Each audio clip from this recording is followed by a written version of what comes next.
Let's talk about how you can use Mote in Google Sheets. I recorded a video that goes along with this series about using Mote in Google Docs comments. It's wonderful to give students audio feedback. You can do the same in Google Sheets by using the same process. So let's say this is a student's St. Patrick's Day activity, and you can select anything and insert a comment, and your Mote icon shows up here. Click it, record your feedback, click it again, insert it, it's good to go. But what if I want to use Mote to record these directions to make sure that my students know what these directions say? If I use the comment feature and then I go to Google Classroom and I make a copy for each student, those comments are not going to copy over. Eric Kurtz has a great blog that shares how you can do that. It involves recording your comments and then forcing a copy. And I'll attach that in the notes underneath this video. But then it doesn't work the same as all of the Google Classroom make a copy for each student kind of thing. The kids would then have to come back and attach it. So I thought a little differently about it this time. I've got some space out here to the right. So what I'm going to do is I'm going to record the directions and I'm going to insert the link to those directions audio here. Let's get to it. So I've got my instructions here. I'm going to click on my Mote extension up here. And when you do that, you can see that you have all these various activities, various items here. I'm going to use this up here. So I'm going to just click up here. It's going to allow me to record.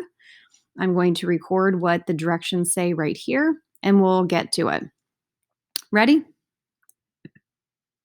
Can you take one or more of these traditional St. Patrick's Day images and recreate them in pixel form? I'm going to copy that link. I'm just going to click out to the side to get rid of that box.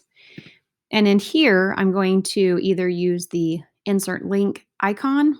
My favorite is to Control K or Command K if you're on a Mac. Now I'm going to paste, but notice it comes with all of this, and I need to get rid of that. So I'm just going to click in front of the H, delete, so it truly just is the URL, and then I'm going to type listen here. I'm going to hit apply. So it says listen here. It's the blue underline, which indicates a hyperlink. And then when students come here, they click on this. It is going to open in a new tab, but that's easy enough. They come and now they click play. Can you take one or more of these traditional St. Patrick's Day images and recreate them in pixel form? You can close out that tab or leave it open, and then repeat for this one and repeat for this one. I think I'm just going to keep using the listen here so that my students get familiar with and comfortable with knowing that that is what it's going to indicate, that the written directions. And then because it's a hyperlink inside of this activity, when you do the make a copy in Google Classroom or your LMS, it's going to copy right over because it's a URL. Amazing. Be sure that you check this out. Be sure that you spread the word about Mote and how wonderful it is. I'm going to get back to my two activities here and record those directions. I hope this is a Tech You Can Do tip that you take, you use, and that you love it as much as I do.